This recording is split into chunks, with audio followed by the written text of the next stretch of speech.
Welcome to Drafting the Past. This is a podcast about the craft of writing history, and I'm your host, Kate Carpenter.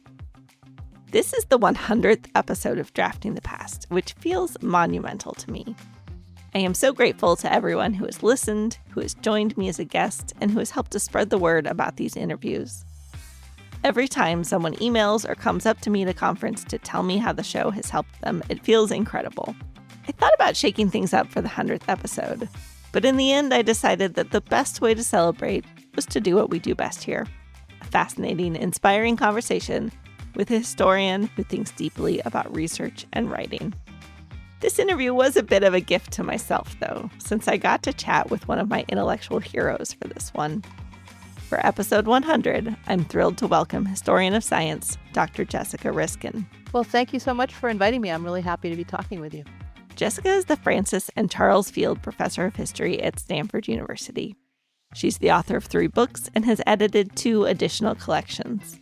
She's written extensively for academic journals and has published some highly entertaining book reviews and essays for the New York Review of Books and the Los Angeles Review of Books. Her newest book, and her first with the trade press, is The Power of Life, the Invention of Biology and the Revolutionary Science of Jean-Baptiste Lamarck.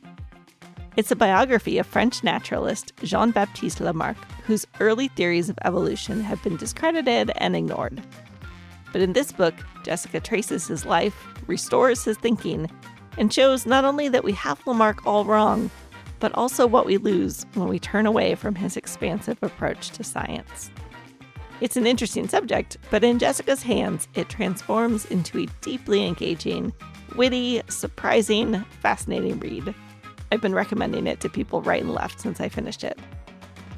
Jessica's name has been on my list of dream podcast guests since I started the show more than 4 years ago, and it was a treat to finally get to ask about her writing process. I loved learning more about how her love of novels helps her bring the past to life, how transformative it has been to work with great editors, and how she manages to write a book that is both a delightful read and a persuasive argument. Here's my conversation with Dr. Jessica Riskin.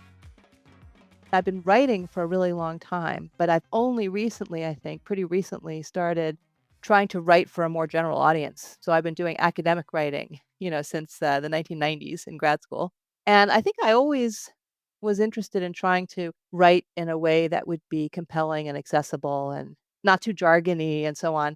But it's really, I would say it's in the last maybe 10 years or so that I have started really focusing on the aspect of it that is storytelling and really trying to have the story carry the argument rather than, have an argument with little stories in it.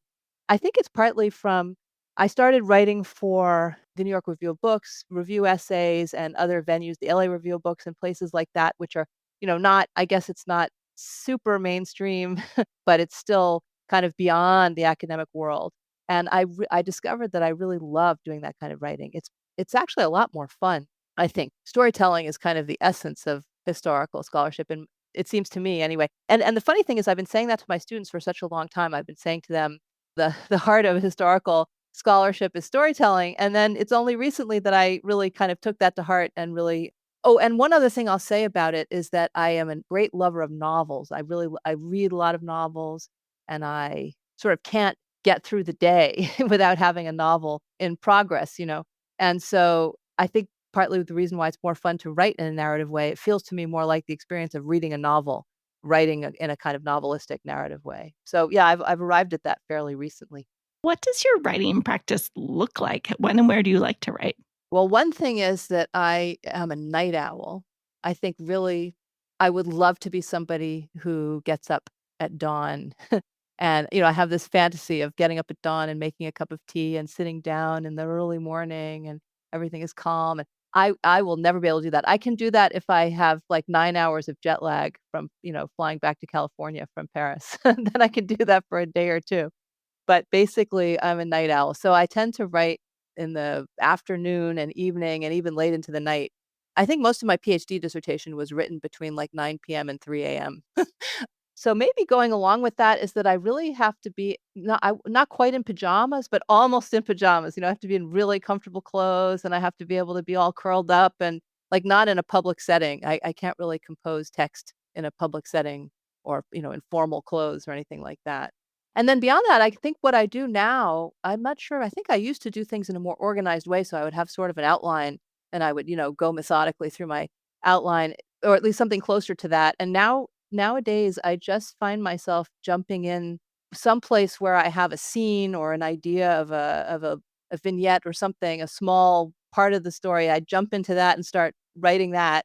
And then I kind of work out from there and the larger, whatever it is, essay or book takes shape around that. But for this most recent book, The Power of Life, this is the first time I've done it this way. I worked on a proposal with an agent. My agent, Toby Mundy, he he was wonderful. He was very patient and very encouraging and very patient and willing to, go through a long, long process of developing a proposal with me and coaxing me through it.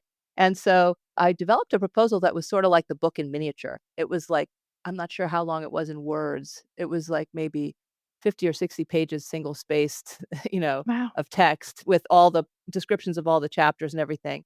And so then when I went to write the book, it was sort of like taking the proposal and expanding it outward from it was almost the book already in miniature. Wow. When you say a long, long time, how long did it take to work on that proposal? So maybe it wasn't that long, but it was a few months. It was maybe a few months over the course of a year.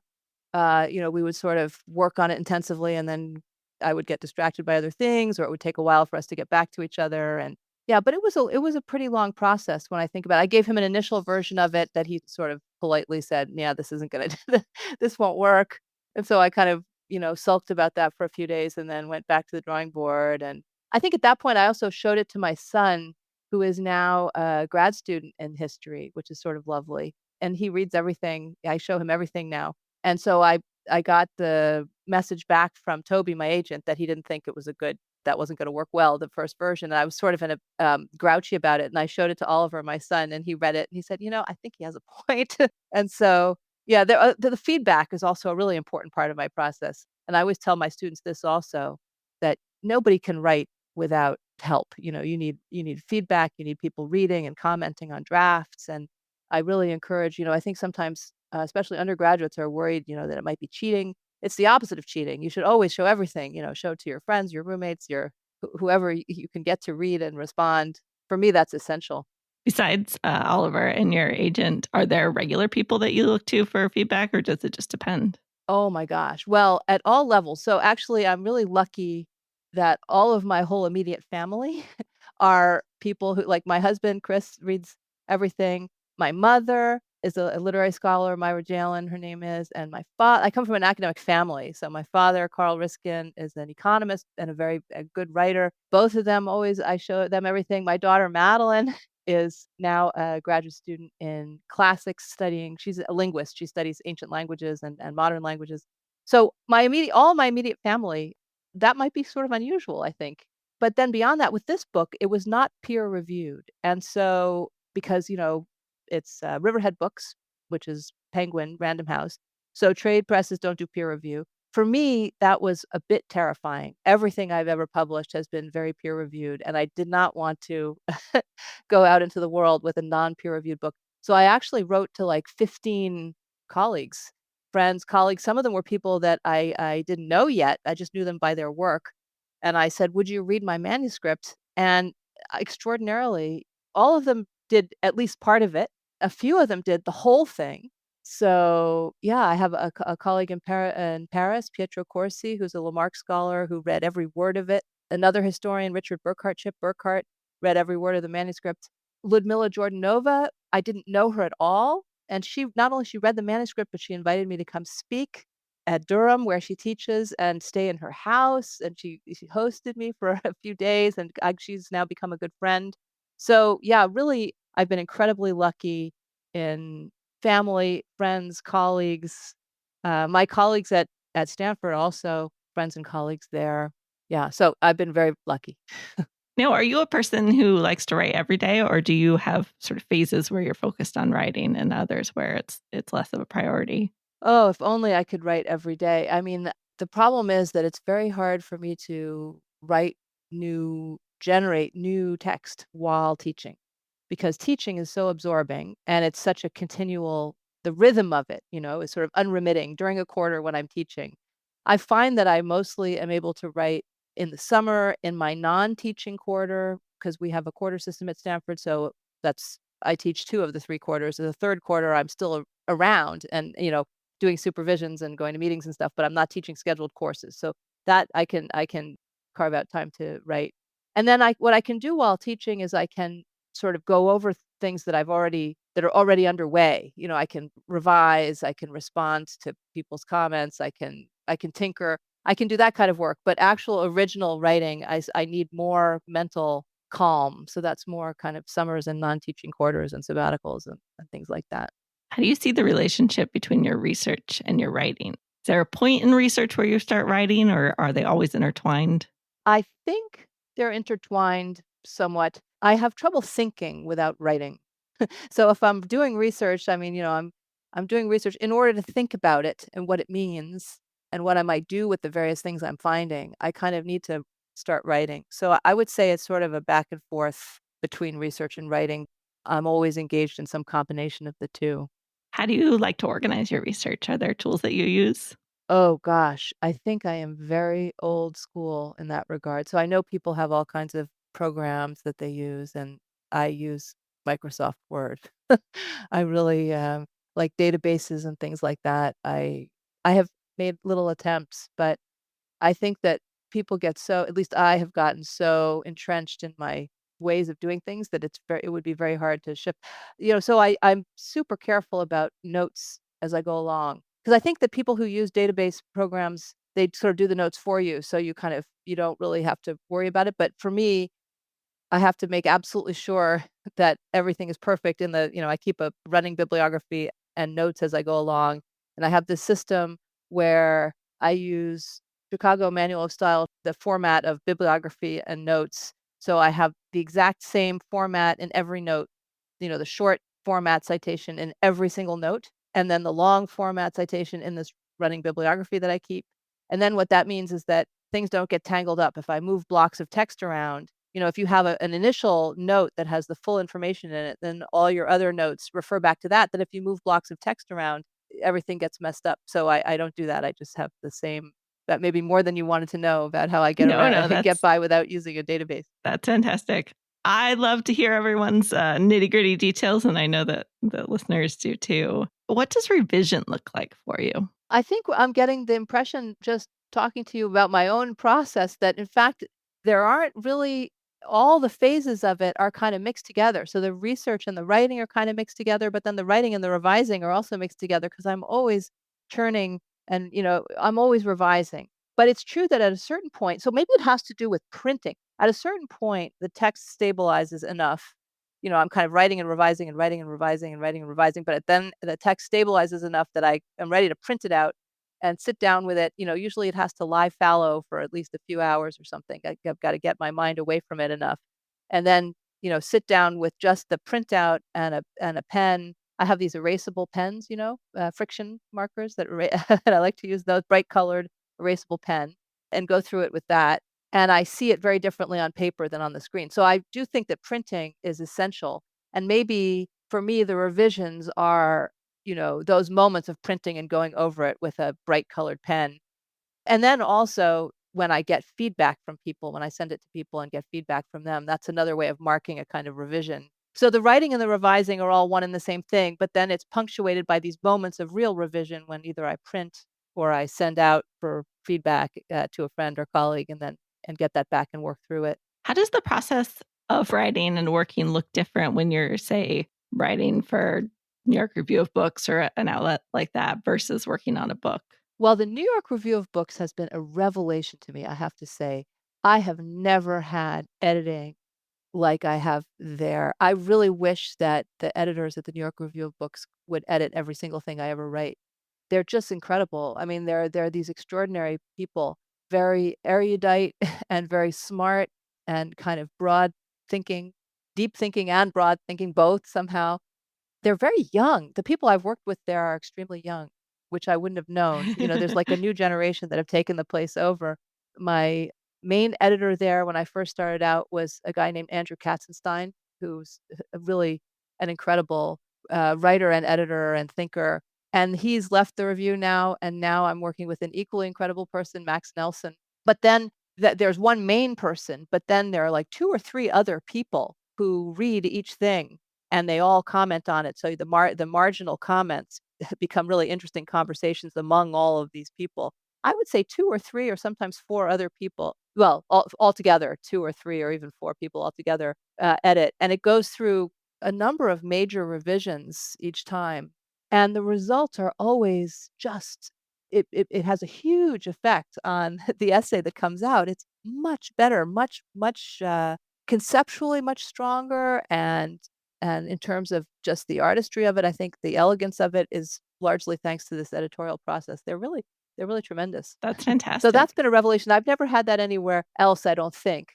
Certainly not in academic presses, which is surprising. I would have thought that academic presses would have been more focused on the editorial process rather than less so. But in my experience, they are less than a place like the New York Review of Books or like Riverhead. So Courtney Young, my editor at Riverhead, really did a careful edit of the manuscript, and then we went back and forth in a littler way once or twice. But she did one global big edit, and it's invaluable, really. Yeah, that's wonderful. I want to dig into, I have so many questions about the book and your writing, but the first question that I really want to ask reflects my overall reaction to the book, which was that as I was reading, all I could think was that it seemed like you were having a really good time writing this book. There's so much that's fun about it. I mean, I pulled up the table of contents here because I just loved even the chapter titles, the reluctant zoologist, a very branchy tree, the battle of the mollusks. They kept making me laugh. And you have these very fun introductions to each part that are in sort of a stylized voice. First of all, I wondered, did you have fun writing it? or is that an effect you're putting on? But really, my question is, how did you bring that voice and that delight, I guess, to the work itself? Oh, well, thank you so much, first of all, for saying that. That makes me really happy because that's exactly what I was hoping for, is that people would have fun reading it. I did have fun writing it. I mean, sometimes I was, obviously it's not always fun. Sometimes it's a struggle and, I would be upset and think, oh, this isn't going well. It's no good. But for the most part, I had much more fun writing it than in the past. And I think partly that's, as I mentioned, I've just been discovering how much more fun it is to write in a narrative way. I love novels and I love reading narratives and hearing stories. And so I sort of it's funny how long it took me, I really feel like a late bloomer, how long it took me to put together my love of reading novels and hearing stories with, maybe trying to write in that way. And so I really did enjoy it. And the last phases of writing were, what would it have been? Fall of 2024, I guess, is when it was. Fall, winter 2024. There was a moment when we had family visiting over the holiday, but I had to finish the manuscript. I had a hard deadline for the manuscript, and our wonderful neighbors were away. They lent me their house so I could escape over there and write while our house was full of family. And I would be going over there every day during the holidays, long days of writing all by myself in their beautiful attic sort of library room. And people at my house kept on saying, "Oh, you poor thing. Boy, you're really working so hard. It's incredible. Good for you for working so hard." But actually, I was sort of loving it, the kind of being totally engrossed in the story and totally wrapped up in it that way. It was hard, but it was also I really loved it, to the extent that when I finally submitted the manuscript, I felt relief, but then immediately after that, I felt sort of sad, like, "Oh, it's gone, it's gone. What am I gonna do tomorrow? I won't have this to work on." So, yeah, I did enjoy it. The headings and the titles and all of those details about it, I was trying to have it be novelistic seeming, and so those come, I think, from, "In which our hero," et cetera, those come from reading a lot of 18th and 19th century novels, Jonathan Swift and Charles Dickens and Anthony Trollope, and, trying to sort of channel some of that slightly hokey. I think it was, even in the original, a little bit self-consciously cute or hokey, and certainly now it's in the transplanted version, it's pretty hokey, but I enjoyed doing those. What else do you feel like you bring from your love of novels to a book like this? Maybe a sense of trying to evoke the interiority of the characters, and that can be, so that's one of the things that I like about novels, reading novels, is when they can really make characters come alive and seem like real people that and that you can have mental conversations with. And I really want to try to do that with Lamarck and with, the other characters in this book. So, I hope I succeeded to a degree doing that. At the same time, there was a kind of interesting limit on it, because there's only so much that it's possible to know, and then a little bit more that it's possible to sort of speculate in an informed way about. And then if you're not writing fiction, you kind of have to stop there, right? Right. Otherwise, I could try to write a historical novel about Lamarck, then there's no limit. But for a work of nonfiction, you kind of have to stop. And so it can be hard to do that. So for example, Lamarck's first wife, Rosalie de Laporte, they were married for, what is it, 20 years, 15 years, something, a very long time. They had 6 children together. And everybody I showed the manuscript to, or even before that, when I was working on the proposal, everyone wanted to know more about Rosalie. Like, who was she and how did she feel about things and what was their relationship like? And, they went through lots of struggles together and how did she live those? And the thing is that there's almost 0 information about her, really almost nothing. And so I can sort of make little attempts and try and indicate grammatically where I'm speculating. I do try to do that, use grammar to indicate conditional, this is this is a speculation. But otherwise, I'd have to write a novel and make up Rosalie, which would be a fun thing to do, but it would be a really different exercise, I think. I noticed in The Return of Martin Guerre, Natalie Davis's book, The Return of Martin Guerre, she tells a story about these characters in 16th century France, and she has, lots of archival evidence about what they're thinking and feeling, but there are limits to it, and she very brilliantly uses grammar to kind of spin a story around what is possible to know, but also very clearly indicate the limits of what she knows and what she's imagining. So I was thinking of that sometime. If you're up for it, I think I'll have you read this excerpt from chapter 4 so we can talk a little bit more about it. Sure, I would love to. If you're an herbivore, constantly in danger of being devoured by a lion, you must do a lot of running and you become slender and swift. If an idiot friend has attempted to lift you by the head, causing a career changing neck injury, unless it was scrofula, and then your overbearing older brother has refused to let you become a musician, and then you've unsurprisingly turned out to detest banking, and then that same overbearing older brother has borne you off to a bucolic retreat for a year, where you've fortuitously gotten to go botanizing with Jean Jacques himself, but your family still wants you to adopt a practical profession such as medicine. You decide to try a bet hedging sort of combined approach. Medicine, okay, but also botany. At age 28, Lamarck began training in both subjects concurrently. For several years, he followed courses in anatomy, physiology, and botany at the King's Garden and the School of Medicine in Paris, including those taught by the young comparative anatomist Félix Vic d'Azir, 4 years Lamarck's junior. Vic d'Azir performed dramatic and rather creepy demonstrations that even decades later remained in Lamarck's mind, such as when he showed that a severed frog's heart would respond to stimulus as much as 24 hours after its removal from the frog, thereby demonstrating the great irritability of tissues in simple animals. To these formal curricula, Lamarck added a third subject in the form of an independent study. From the high, narrow window of his Parisian garret, he could see nothing but clouds. Contemplating these, he became a student of meteorology. The formation and dispersal of clouds was the subject of Lamarck's first remarks before the Royal Academy of Sciences. Around the same time, he also began a collection of shells that grew to become one of the biggest and most beautiful in the city. This was a fashionable pursuit and an expensive one, but he probably struck a deal with some Parisian shell merchants, trading his growing expertise for occasional rare specimens. In this way, by self exertion and adaptive response to environmental pressures and possibilities, Lamarck, by around age 30, had undergone a veritable transformation of species, from a brash, adventure seeking teenager to a contemplative naturalist immersed in the many forms of living things and their constantly changing milieu. So I love this passage because it could have just been sort of traditional biographic, here's what happened next in his life. And instead, it has this wonderful voice. You summarize what has happened in the first 3 chapters in this incredibly fun way that really points to the absurdity, not only of Lamarck's young life, but perhaps of everyone's young life and how they end up where they are. And of course, it echoes sort of his life and then his scientific theories. What went into putting this passage together? It occurred to me that Lamarck's idea, his sort of principal idea that living beings are always striving and always responding to their environment creatively and trying to carry out their projects in whatever way they can and developing new ways of doing it. That's sort of his central idea is that living organisms are constantly remaking themselves through this creative striving and responsiveness. And it occurred to me that that really applies to his own life, that he may very well have had in mind his own striving because he was forced to repeatedly sort of change approaches and change environments and adapt to new constraints. And each time he kind of remakes himself. He remakes himself from a seminary student to a soldier to a series of attempts at things to a botanist to a zoologist, and he's constantly having to remake himself. So it just struck me that he may very well have had himself, his own life in mind, or if not, certainly as a biographer, I could make that connection. I'm also struck that you use a run-on sentence to excellent effect in that first paragraph.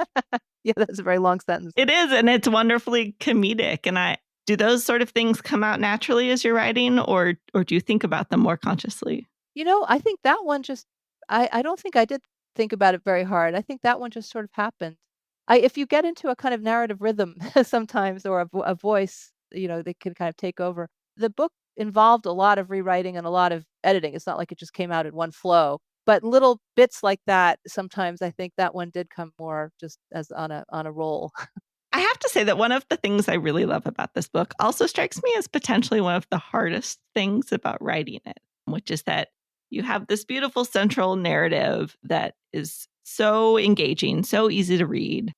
But you also sometimes kind of take us on little paths of other people's stories, of details in Lamarck's life that aren't necessarily part of the main story, other historical details. It seems quite tricky to balance keeping the story moving forward and also incorporating all these things that add extra life to it. How did you think about putting those things together? I wrestled with the question a lot. Well, one big question is that the last quarter of the book, part 4, happens after Lamarck's death and brings the story of his science up to the present day. And initially, I think my editor and various people who are kind of advisors, readers, and I also, we all felt perhaps that it was a little strange to end a biography, to have a biography in which the main character dies 3/4 of the way through, and now he's gone. So there was a question of maybe trying to build all of the late material after his death into the earlier part and kind of have flash forwards and go back and forth. But it seemed ultimately too complicated to do that. And I really also wanted to make the point that this is a biography, yes, but it's not just a biography. It's a biography with an argument about the history of biology and about the history of science, even more broadly. And so I thought perhaps that having that last part would make it clear that it's a biography with a larger mission. And then there's another moment I think that may be especially, an example of an excursion, an aside, which is the story of Jeanne Barré, the cross-dressing world-traveling naturalist who's the subject of a chapter. And she went on Bougainville's voyage and collected specimens that Lamarck ended up using. I kind of wrestled with the idea of whether I could take a departure from Lamarck and have this other main character for a whole chapter. And in the end, I decided to do it partly because it's such a wonderful story, which other people have told, but also Lamarck was in a curious position because he was living his life at the seat of an empire. There he was in the Garden of Plants in Paris, at the kind of headquarters of an empire, and he had specimens from all around the world, therefore, at his disposal. He himself didn't travel very much at all. He went on one or two trips, two trips that I talk about in the book to Central Europe, very local, sort of comparatively, compared to Bougainville's voyage, extremely local little trips that he went on. And other than that, he had a global view of things because of the specimens that were being sent back to Paris that then he ended up being in charge of. And so I really thought it was important to bring in the global and imperial setting of his research and the kind of the role played by travelers, French travelers who were part of this imperial project.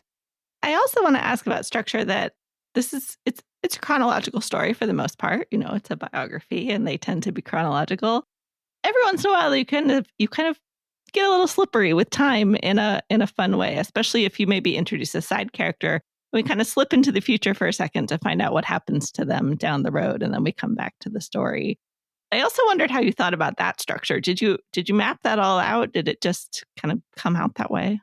I wouldn't say I mapped it out. I kind of wrestled with it locally each time it came up. What I tried to do was to kind of always orient the reader with regard to the chronology of Lamarck's life, even if we were going off with somebody else and going earlier or later, I would try to say something like, well, at this point, Lamarck was, still in Provence with his regiment, or at this point, Lamarck was arriving in Paris to study botany or something like that, so that his life would be the kind of timeline, and everything else, even if we departed from it, we could mentally locate the things that we're talking about on the timeline of his life. That was, I guess, my technique for trying to keep it coherent even while taking excursions, chronological as well as geographical excursions. That makes sense to me. Another thing that I loved about this book is that Lamarck's Paris, especially the Garden of Plants, but the places he lived, the places he interacted with others, they really come to life in this book. Paris itself, but Paris in this time as well. How did you work in the details of that setting? I know, there are points in the book where even you are in the setting, but how did you think about making sure that was present throughout? Thank you. That's lovely to hear. I mean, I start in the prologue with a sort of explanation that initially I couldn't get into the libraries and archives because was starting to write during the pandemic lockdown and everything was closed. And then I realized that the garden itself is the kind of setting for the emergence of evolutionary theory. Even before Lamarck, he was working on the basis of earlier people who had been living and working in the garden also. And so it just struck me that some of the trees that were there during his lifetime and even earlier than his lifetime are still there and still alive. So I sort of started thinking of them as characters in the story who are actually still alive, and you can still go and meet them in person.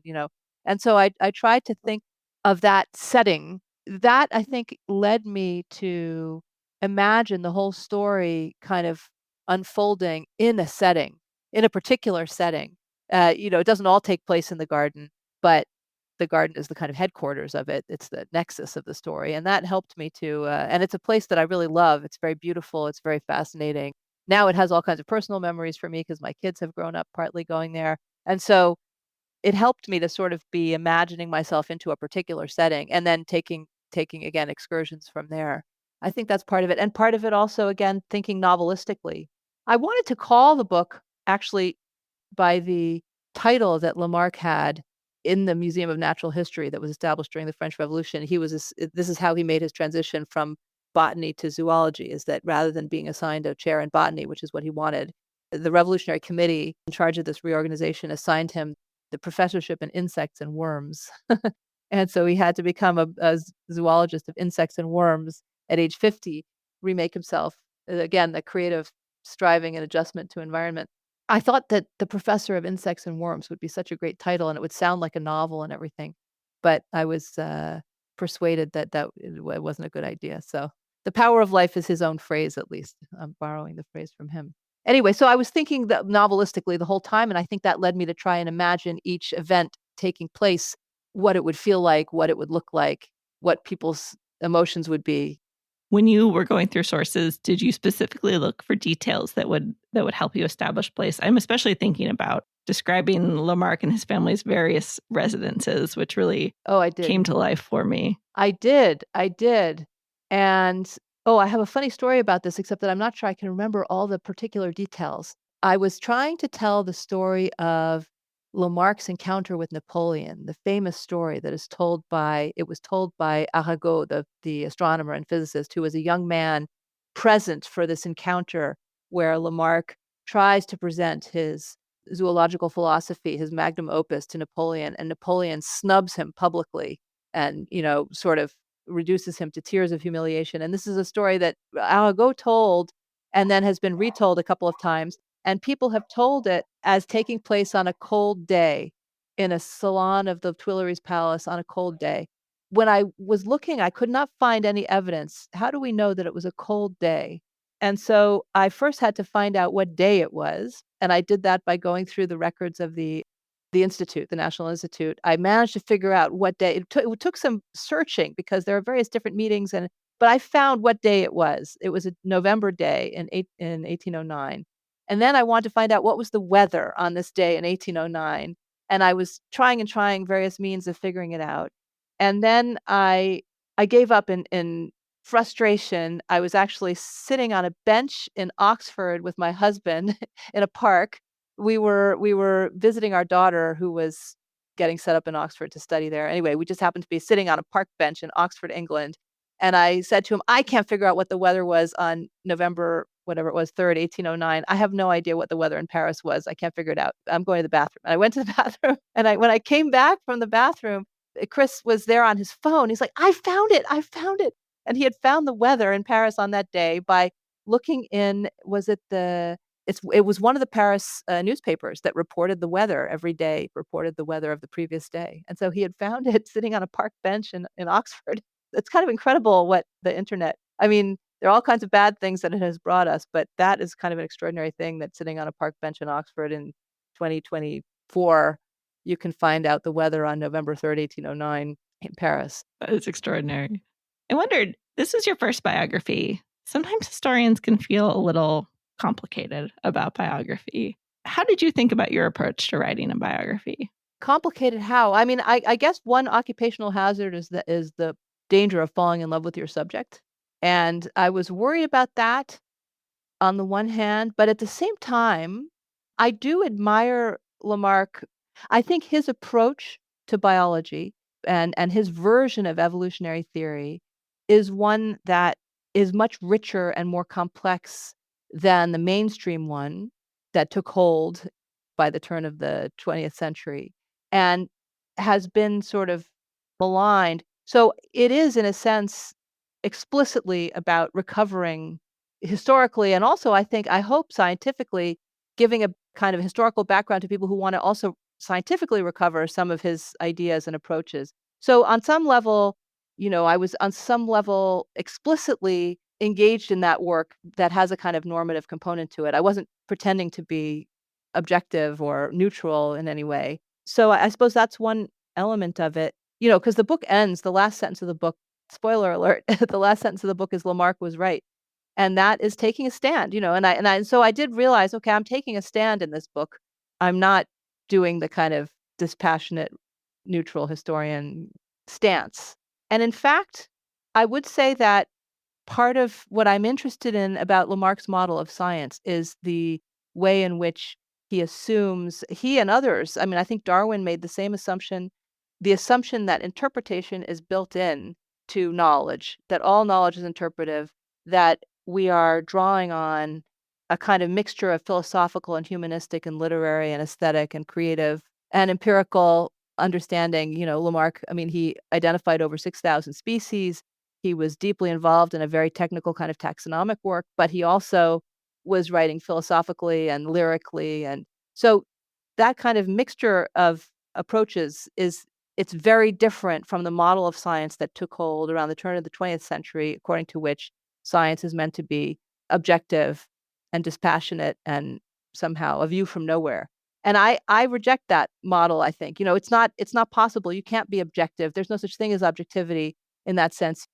Interpretation goes all the way down. So instead of aspiring to objectivity, I think it's better to aspire to transparency about your interpretive. Try to be as transparent as possible and open and explicit and self-aware as possible about your interpretive principles. And so in the book, I was trying to do that, to be not objective, but transparent and self-aware and transparent about my interpretive principles. I will say one other thing about that actually, which is that I did ransack all of Lamarck's papers and writings to try and find whether he had anything to say about categorizations of humans by sex, by race, by class, by any of those things. I did that partly, I just wanted to know anyway, but also to kind of keep myself honest, because I felt like maybe I'm heroizing him. I better find out, the full story. And so I really ransacked. And as far as I can tell, this is one of the really interesting things about him. I don't think he ever did.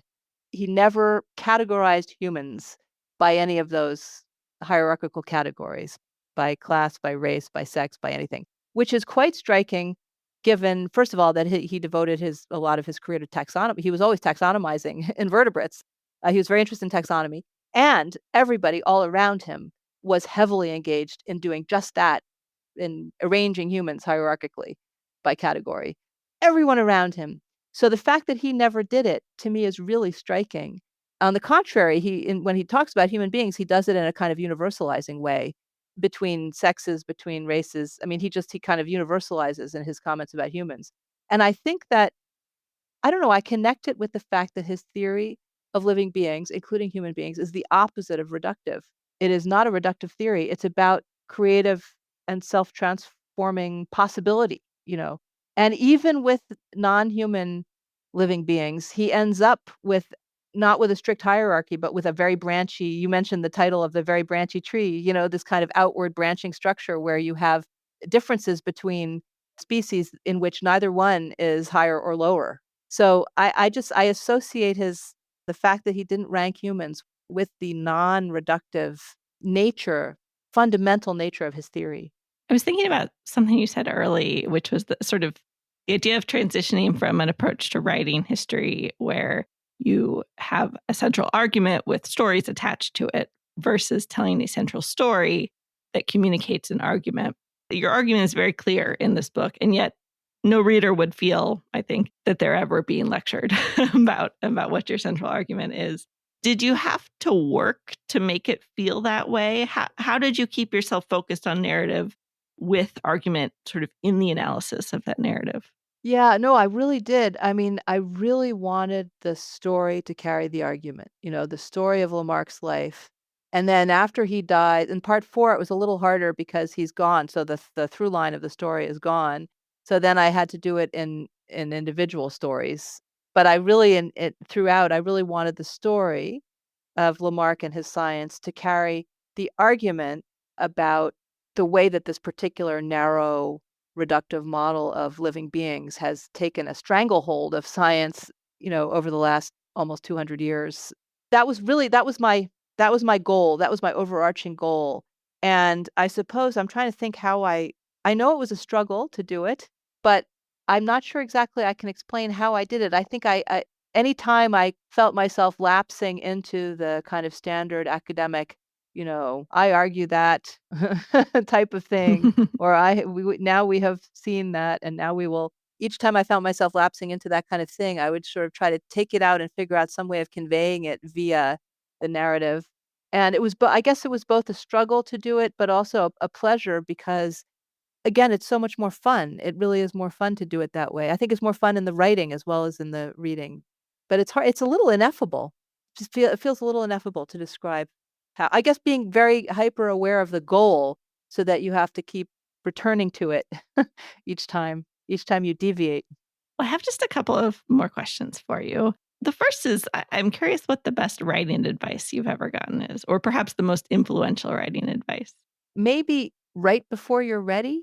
Is that Peter Elbow? It's from a classic writer's manual that I remember I worked as an undergraduate in the writing center as a peer writing advisor, but my fellow peer writing advisors were much more, I don't know, I was kind of a science nerd in high school, so my peer advisors were much more knowledgeable about literary things and writing and stuff like that.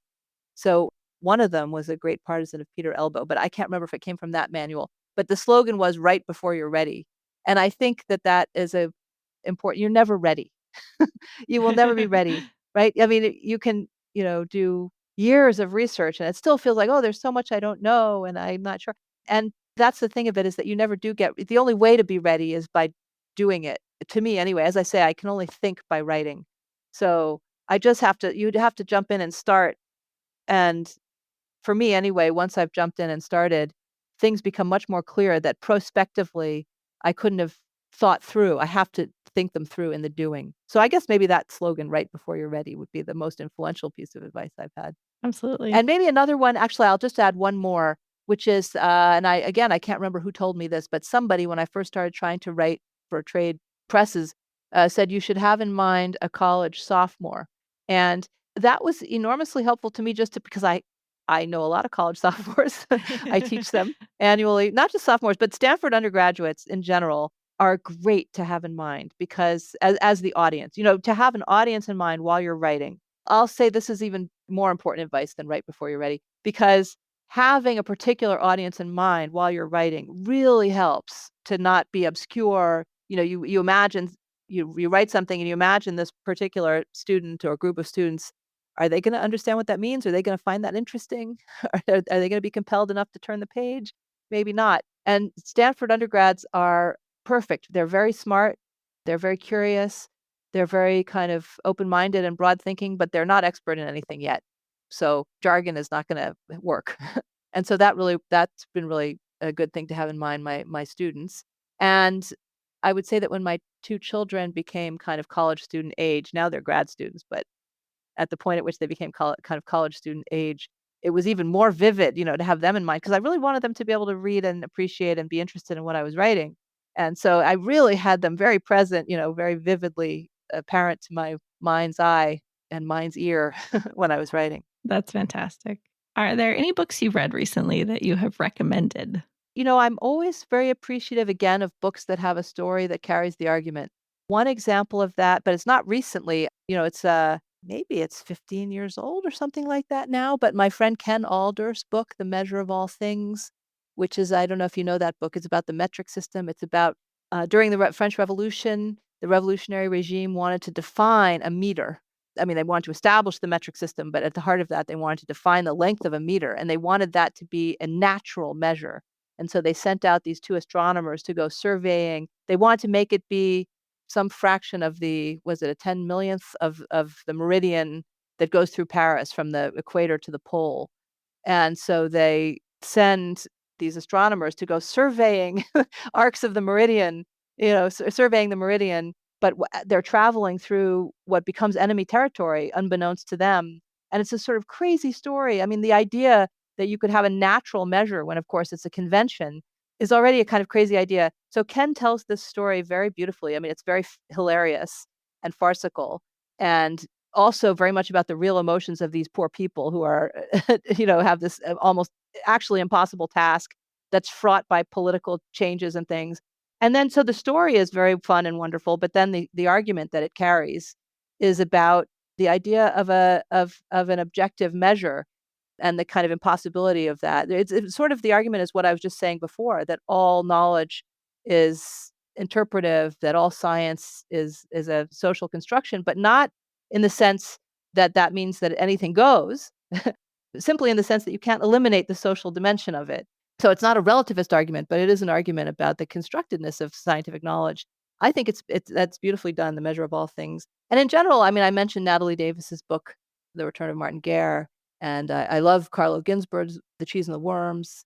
Microhistories often are very good at having a story that carries an argument. So yeah, those are the ones that I think of. Those are excellent recommendations.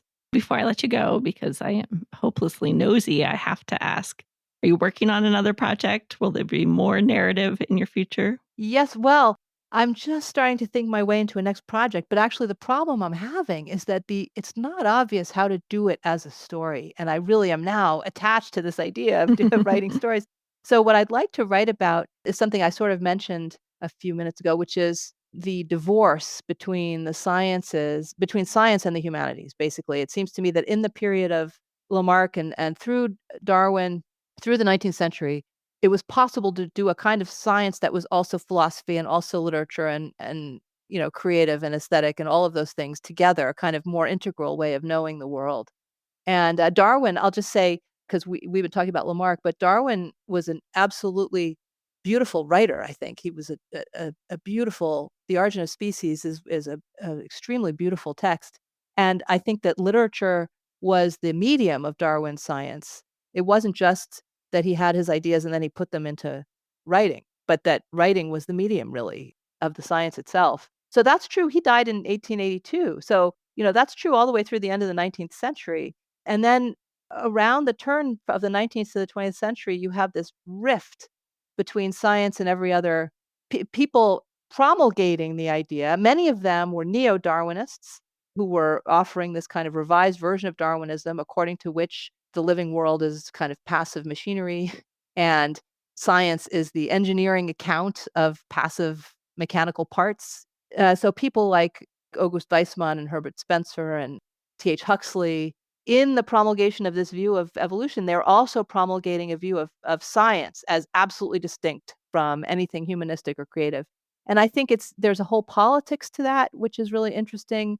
I think it's terribly impoverishing. It's like that fragmentation. It was a very powerful model of science, but also somehow a kind of that fragmentation of the intellectual world has been unfortunate. And now, at this moment in the crisis that we are currently facing of a kind of all-out attack on science and education and uh, knowledge and the living world, we really need to recover a kind of integral intellectual world in order to respond to it. And so I'm interested in that, in the relations between the sciences and the humanities, but it's much harder to tell as a story, or maybe I would be able to tell it as a kind of cluster of stories, like a collection of stories around that theme. So I'm just working my way into trying to figure out how to do that. I can't wait to see what you come up with. Dr. Jessica Riskin, what a delight for me to get to talk to you about your writing process and to ask how you put this book together. Thank you so much for joining me on Drafting the Past. Thank you so much. It's really been wonderful talking with you. Thank you. Thank you to Dr. Jessica Riskin for joining me on this episode. Find her new book, The Power of Life, in the episode show notes in your podcast player or draftingthepast.com. If you purchase books through these bookshop.org links, you'll support our guests, and you'll also be helping to keep the show going since we get a small commission with each purchase. Thanks to you for listening to this and each of the previous 99 episodes. Here's to the next 100.